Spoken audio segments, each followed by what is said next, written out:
గిట్లా కూర్చొని తినే దాంట్లో ఉన్న ఆనందము తృప్తి మీకేం తెలిసే.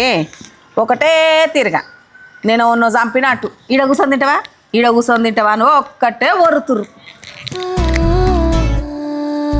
జవన్ రూట్ ఏం చేస్తావు కానీ ఈడ కూర్చో. బాగానే చేసినావు కానీ వాచ్మెన్ కొలు. మా చిన్నతనాన మా పిల్లల చిన్నతనాన మా ఇంటి చుట్టుముట్టున్న వాళ్ళందరం కలిసి పొద్దంతా పనులలోకి పోయేసి పొద్దుమీకి వచ్చినాక మంచిగా పిల్లలు పెద్దలు అందరం కలిసి గిట్లా సాపేసుకొని వాకిట్లా కూర్చునేటోళ్ళం. కూర్చొని మంచిగా ఎవరింట్లో ఏం కూర వండినా కానీ ఒకరిదొకరు అన్ని గిన్నెలలో తీసుకొచ్చి చిన్న పెద్ద తేడా లేకుండా వాకిట్లా ఇట్లా మంచిగా సాపేసుకొని కూర్చొని ఆడ ఒకరు కూరలు ఒకరు వడ్డించుకొని తినేటోళ్ళం.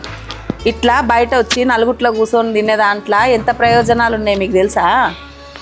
ఇద్దరు కూర వండలేరు అనుకో, నలుగురు ఐదుగురం కూర్చున్నప్పుడు ఇద్దరు కూర వండకపోతే ఆ ఇద్దరికి కూడా మా ముగ్గురు కూరలు సరిపెట్టుకొని తినేటోళ్ళు ఒకరికొకరము. అన్నమైనా కూరలైనా ఎక్క తక్కువైనా కానీ ఒక అమ్మకు వండకపోతే ఏం చేస్తాం? ఉన్న దాంట్లోనే సగబెట్టుకొని తినేటోళ్ళం మేము.